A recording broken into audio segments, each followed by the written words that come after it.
unanswered questions about Freddy motherfucking Krueger. Number 1. Does Freddy keep souvenirs? And Number 2. does his home tell a hidden story? Now, one thing I think that is very exclusive to this first film is Freddy's very confined home in the boiler room. I mean, throughout the franchise, we always return to the boiler room, right? But we never see much of Freddy's personal belongings after this movie. And there's some pretty interesting stuff to unpack here. Leading up to the final battle, Nancy discovers some interesting things. Rod's knife, Glenn's headphones, Tina's crucifix. But these are obvious things. What piques my interest are the things that are hidden in the background. Let's take a closer look at these things. At Freddy's desk, not only do we have work tools, but it seems as if he kept souvenirs from his previous murders. Take this screenshot for example. We have a Barbie doll, an old photograph of what seems to be a little girl, a newspaper clipping along the wall. Perhaps he was admiring his work. He got a thrill of being the Springwood slasher. Maybe he got off on seeing his name in the news. Now it's hard to make out some of these other things, but it looks like there's an old film roll to me right here. I'll point to that right here. Matter of fact, I'm pretty sure of it. I also believe this to be like an old 60s model camera, but I can't confirm that. There's an old radio, a vintage clown cup, and that definitely comes from a child. In this next shot, we also get a view of the photograph hidden away, and it also seems to be that of a young girl. It's a shame we never get to see more of Freddy's personal space, but this is as close as we ever get. We do get a glimpse of it beforehand in the opening credits with Tina. We get a wide shot, but it's only in these scenes with Nancy that we can actually try to find some identifiable objects to study and piece together. So what do you think? I think it's safe to say Freddy collects souvenirs of his victims before he died, and he carries that tradition now, even in the dream realm. I don't think these are objects just to bait Nancy, but are these clues trying to tell us something? Do they tell a side of the original Freddy that was a lot darker than we thought? The photographs of the children, the Barbie dolls, the film roll, the cups, the souvenirs, the newspaper clippings. What are these hidden details supposed to tell our subconscious? Do we dare go there? Let me know what you think. Number 3. Is Nancy's dad responsible for Freddy's acquittal? We all know the story that Marge tells Nancy when she finally stops fucking playing dumb and tells Nancy the truth about the whole thing. Listen here. Well, the lawyers got fat and the judge got famous, but somebody forgot to sign the search warrant in the right place, and Krueger was free just like that. Took gasoline and lit the whole thing up and watched it burn. I take this with a grain of salt, as I believe it is 110% purebred teetotal capital T bullshit. What kind of judge doesn't sign the search warrant in the right place? That's a pretty absurd technicality. Given Marge's speech, which I think is mostly truthful, I also believe this alcoholic bitch was beating around the bush way too much and leaving out very important details. Who, what, when, where, why. People got famous, lawyers got fat, someone forgot to sign the search warrant in the right place. Marge, darling, you're talking out of your fucking ass. Oh yeah, I'm an alcoholic. And Krueger was free just like that. Krueger was free just like that. Marge, let's be real here. Calm down. A far more believable common technicality is that the search warrant wasn't signed at all, and I think that person was Donald Thompson. Marge also says this. He's dead, honey, because Mommy killed him. Get the f*** out of here. Does Marge look like the type of woman to be able to take down Freddy? I'm not buying it, honey. Now, Donald looks like a no-nonsense kind of lawman, and if this tragedy did happen, and this child killer got off free, I wouldn't let my woman go start this f***ing lynch mob by herself. I can't be convinced that Donald didn't step in and take charge of this. So just to reiterate, this woman right here does not have the capabilities to take down this man right here. Marge, you don't even have the capability to be a good mother. You don't have the capability to put the bottle down. You don't have the capability to keep a husband, a man around the house. You don't even have the capability to keep a job. What do you do for a living? We never see you work. Do you even have a job? Or are you sucking the life out of Donald? I'm pretty sure that's the case. And this is gonna try to take credit for killing Freddy Krueger. Man, get the out of here. A lot of Donald's attitude and his demeanor can be explained if he was the actual guy who discovered some very important evidence, but he didn't have a search warrant to do it. When Freddy was released, it fell on Donald. It was his responsibility. And he knew that he would be personally at fault for any of Freddy's future victims, these poor children. So he took the law into his own hands because he has the capability to do so, literally. He's a lawman. So he led this mob, went and got Freddy, and things got lit. And perhaps this is one of the main reasons that Donald and Marge have such animosity towards each other. Marge, what was she doing there? Hello to you too, Donald. And maybe even the reason why they split up. Because they took part in this, and it did some irreversible damage. It tore them apart. And the fact that now Nancy is essentially, in a way, bringing him back to life is driving a wedge between them even more, instead of bringing them closer together. I also don't see why the focus of the movie will be on Nancy if there wasn't more at play with her parents behind the scenes. So what do you think? Do you think it was Donald? The no-nonsense, I will beat the brakes off your bitch ass 80s lawman? It damn sure wasn't Marge. Or is it some unseen parent in the same universe of this film? You decide. What's the story between Glenn and Freddy? Glenn is a character I've always been puzzled about. Think about it. Glenn is the only one in the friend group that doesn't have a direct face-to-face with Freddy. Not even one single encounter is seen, until his death.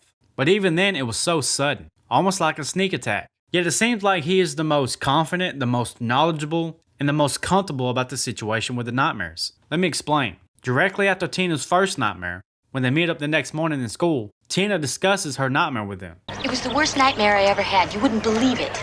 And then Glenn says this here. Next time you have one, just tell yourself that's all it is, right where you're having it, you know? Once you do that, you wake right up. At least it works for me. That seems to indicate to me that Glenn, comparatively, has better control of his dreams, and a lot better understanding of them. At least it works for me. And it's so strange to me that Glenn acts like he's in denial about the Freddy thing, but we do see him slip up. For instance, not answering Tina that morning at school. Hey, did you have a nightmare too? Later in the film, he inadvertently saves Nancy by telling her the Balinese mythology of dreams and monsters in dreams. He talks to her about if you turn your back on it, take away all of its power, the monster would disappear. Did you ever read about the Balinese way of dreaming? They turn their back on it, take away its energy, and it disappears. This eventually saves her life at the end. But this isn't the first time Glenn actually saves Nancy. Glenn's advice to Tina actually saves Nancy the first time she has an encounter with Freddy. Next time you have one, just tell yourself that's all it is, right where you're having it, you know? So in this sense, Glenn is almost a hero. He dishes out all this information and advice, and it saves Nancy's life. Not once, but twice. So where does he fall short? We can slowly see his brush it off demeanor fade away at the mention of Freddy. What'd you dream? I dreamed about a guy in a dirty red and green sweater. As the film goes on, Glenn's mentality and security also starts to fade as well. Whenever I get nervous, I eat. And if you can't do that, you sleep. I used to, not anymore.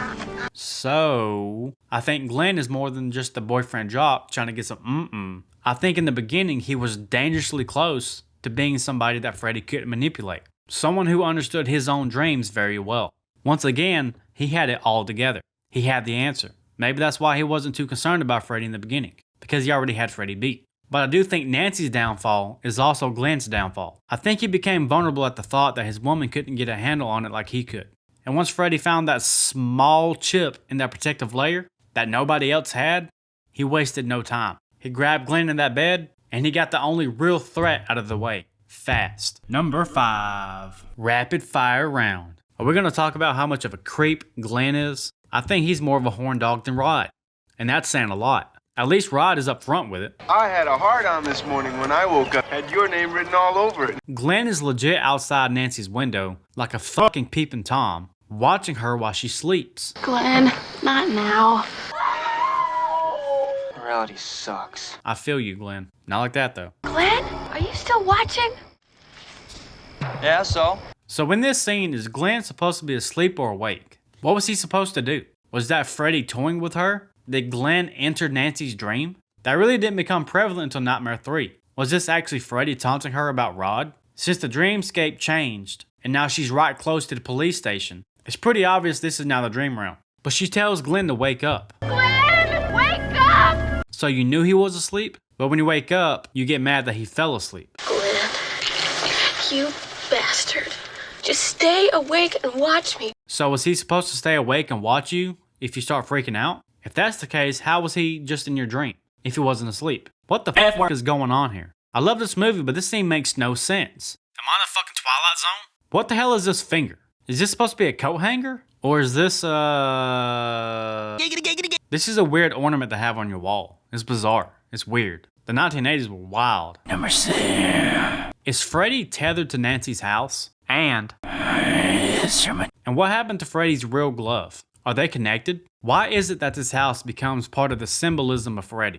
In part 1, it makes sense. Nancy lives there. That's where Freddy gets defeated. In part 2, it makes sense, because Freddy was essentially haunting the house after his defeat, trying to find a vessel to continue his murder spree. But what about after that? It shows up later in the franchise in other characters' nightmares that has nothing to do with the 1428 Elm Street residence. Could it be that Freddy is tethered to that specific location? Could it be that his dark soul is attached to that glove that went missing in part 1? We never actually find out what happened to it. We assume that Freddy took it and used it throughout the rest of the film, but that doesn't make sense. He already has a perfect replica in the dream realm. He doesn't need it.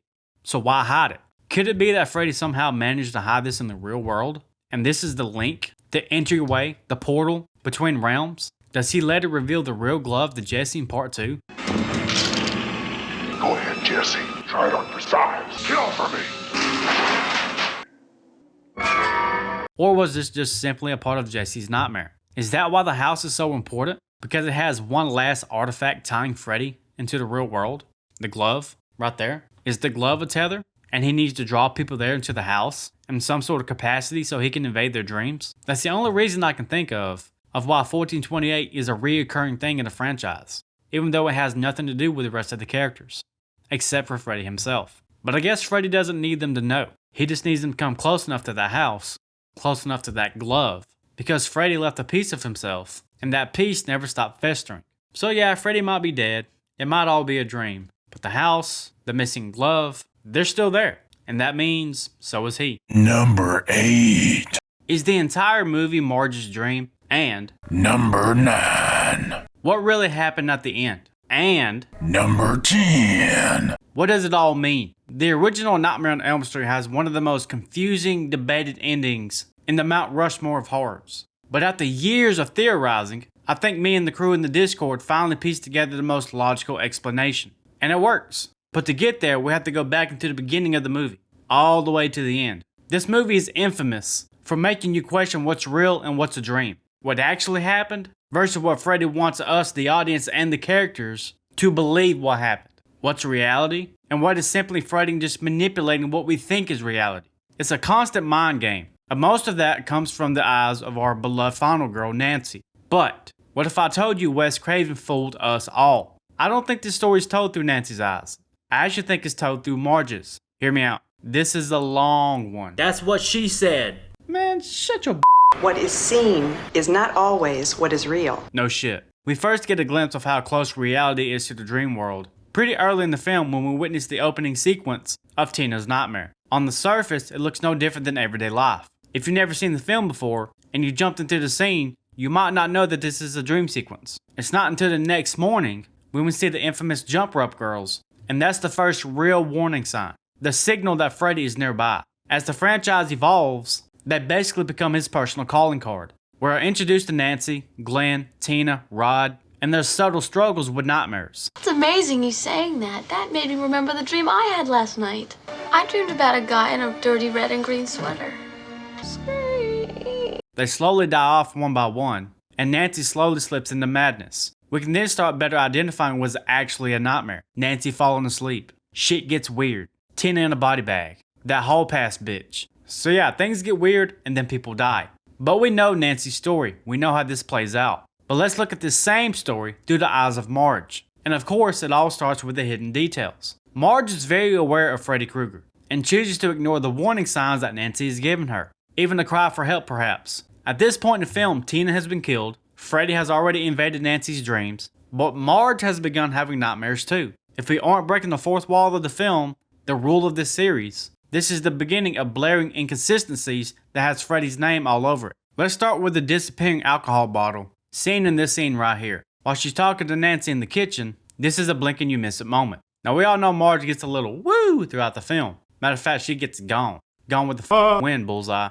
In the same scenario as the jump rope girls in the beginning. This is a telltale sign that Marge's reality is blending in with her dreams. Sort of like the micro nap concept later in the franchise, right? But I believe Marge's is more of a going in and out of consciousness because she's always so fucked up on alcohol. Nancy isn't the only one suffering from nightmares, sleep deprivation, and using some kind of remedy to calm her down. Hers is coffee. Marge is too. We can see that later in the film when Marge refuses to sleep. She is also up all night, drinking, getting weird, also trying to find a remedy to calm herself down. just like Nancy is. But it's through Nancy's eyes where we find more clues and subtle changes between the dream realm and reality. Take the iconic bathroom scene for example. If you look real close when Nancy is awake, her headrest is positioned higher on her head. When she falls asleep, it's lower near her shoulders and neck. When her mom wakes her up, it's positioned back to the original height and position. And when she falls asleep again, it is once again back to the dream position of being lower on her head. I really love the subtle details in this film. We have another example of this from Marge's perspective later in the film, when Nancy and Glenn try to trap Freddy, and Nancy wakes up from being attacked. We can see that it's clearly nighttime out, yet for some reason, the exterior is lit up. This makes no sense. The next shot, the opposite is shown. Nancy's room light is on because it wasn't previously, and now the exterior is dark as she closes the window. Speaking of the window that Nancy just shut, she notices it wide open, with feather residue from her fight with Freddy. While I do believe that everything took place in Nancy's dream, the way she dreamed it, I think the scene when she wakes up is actually through the eyes of Marge when she bursts in. This is through the eyes of her alcoholic, sleep-deprived mother. Once again, the blending of realms for Marge. Kinda like the micro-nap aspect, if you will. But here's the most damning piece of evidence and the biggest revelation yet. After Marge's confession about the truth to Nancy, about what they did to Freddy, after the realization that Nancy pulled Freddy's hat out of her dream, after showing Nancy Freddy's glove, she finally binges herself to death. Literally. Watch this scene very closely. You are going to get some sleep tonight if it kills me. I personally believe this is the last time we ever see Marge in reality. Let me explain. In part 2, Jesse says this. That girl lost her mind, and her mother killed herself in our living room. What? So this basically confirms that Marge never left that living room. So my theory is that the conversation her and Nancy had in Marge's bedroom never actually happened. This is a part of Marge's dream. And this has to be true because there's no way Nancy can tell her father Donald to be there in 20 minutes. Just come here and break the door down in exactly 20 minutes. Talk to her mother until she falls asleep. Set all of them traps in the house in less than 10 minutes. So this part is just also part of Marge's dream. Now I do believe that Nancy went in and had her final battle with Freddy the way it played out in the movie. But when she thinks she's pulled Freddy into the real world, Nancy never actually woke up. She is in fact still dreaming. Another small detail about the dreamscape illusion is how Nancy enters Freddy's boiler room, aka the dream realm, and the door changes leading up to the final battle. You can see how she opens the door to the outside and is hinged on the right, but then is turned inward and is hinged on the left. This is her fully entering the dreamscape. It's my nightmare he comes to. Maybe Nancy thought she was the sole target, but now we know that isn't exactly true. When Freddy kills Marge in the bed, it's just a toy with Nancy. It never actually happened, to maybe lure her back into the bedroom. In Nightmare 3, she claims that her mother died in her sleep. So this all kind of checks out. So after Freddy's defeat, she wakes up in the morning and she finds Marge dead on the couch. Nancy's dad Donald also never directly references anything that happens in the movie, especially the ending of the part 1. I need your help, Dad. Krueger's back. Fred Krueger is dead. You always had a little trouble trying to understand that, sweetheart. Further back in that it never actually took place. So again, after Nancy pulls Freddy into the real world, Nancy never actually woke up. I think Nancy herself realizes this after they witness Marge on the bed, disappearing, just like my parents did, and tells her father to go downstairs so she can face Freddy one more time, face to face, because she realized she was still dreaming. You go downstairs. I'll be there in a minute. I know you're there, Freddy. I know the secret now. This is just a dream. So Nancy is able to defeat Freddy in her dream, and we see Freddy dissipate into the void. So when she walks out that door, she's walking into a peaceful sleep, while we, the audience, is stepping into the final part of Marge's dream. Freddy didn't disappear into the void. He went directly into Marge's dream. In Marge's dream, she sees her daughter fully rested. All of her friends are still alive. Just a regular, beautiful morning of them going to school. Everybody's alive again. But then we see Freddy's calling card one more time, aka the Jump Rope Girls, and in the end, Freddy gets Marge. She gets got, killing her. This would explain why the narrative shifts so much, and why all the characters are back to life. It was the last thing Marge ever saw in her dream, before she died in her living room, not the bed. And her mother killed herself in our living room. Blah, blah. This is the most logical theory I think works to perfectly explain the ending of the movie, and it works well with the hidden details that are often overlooked in this classic film. So what do you think, chat? Do you agree? Makes sense to me. You decide. Also remember, if you have any unique theories about the Nightmare films, drop it down in the Discord. If I like it, if it has weight, I'll credit you in the video. Or just come, shoot the breeze, have a good time, talk some shit. Also, don't feel obligated, but you can also join my YouTube membership. You'll get exclusive videos, monthly giveaways, shoutouts, private live streams. The list goes on and on and on. We have a good time here. Thank you guys so much for taking part of your day to kicking with me. I appreciate you. This was a lot of fun to do, and I can't wait to see you in part 2, Freddy's Revenge. It's either really loved or it's the black sheep. It's going to be very interesting. So I will see you there. Adios.